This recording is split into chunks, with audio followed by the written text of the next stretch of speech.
Hey, shalom, everybody. What you're seeing here in front of you is a Tallit Katan, Katan is basically small Tallit. And we have Tallit Gadols, which are generally worn on the outside over your clothing. These can be worn under, or some people wear them over. It just depends where they are in Israel.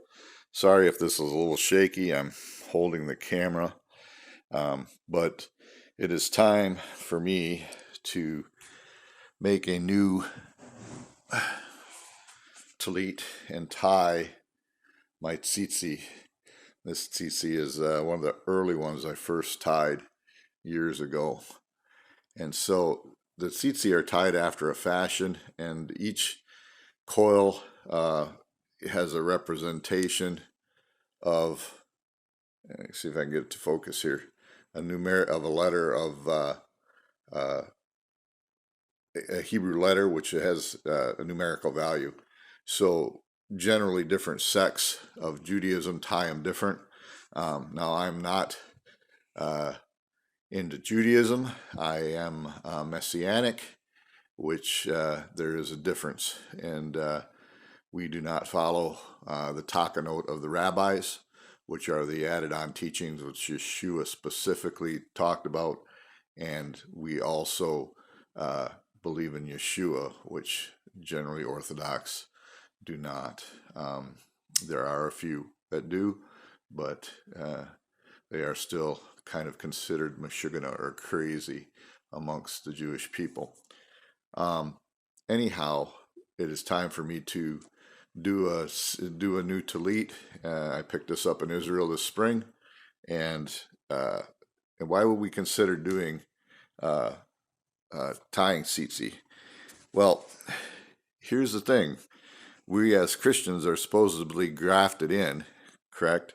But we don't do any of the traditions or what can be reminders of the Lord's promises, His Torah. And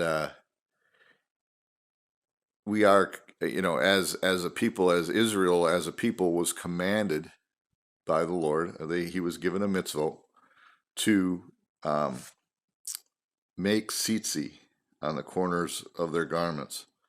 And that is in the Bamidbar, which is the book of Numbers, and it's chapter 15, and it's verse 38.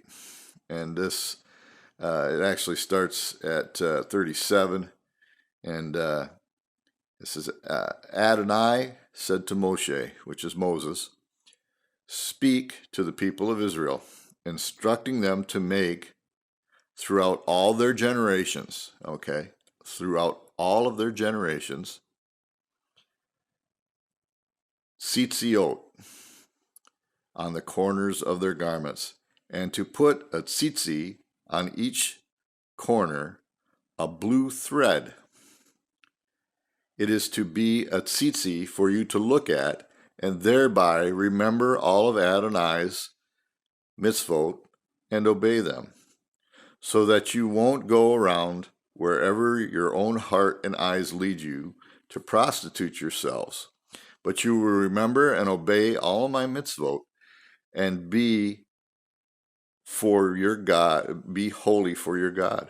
I am Adonai your God, who brought you out of the land of Egypt in order to be your God. I am Adonai your God.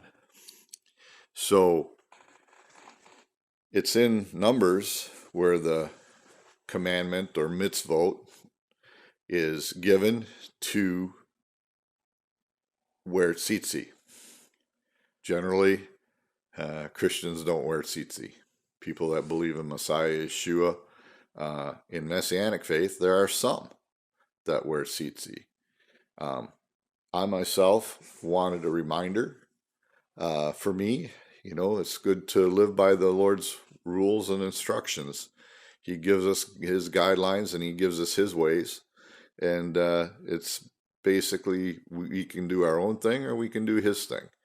And I've decided in my life to do what He's called me to do and to follow His ways and not my ways. And I'm going to share a little story with you. And it's a story of King David, who wasn't king yet. And this is when Saul was in king. And in 2018, when I traveled to Israel, I went to the place called En-Gedi. Well, En-Gedi is a spring, and there's some waterfalls there, and it goes down into the Dead Sea, but there's caves all around.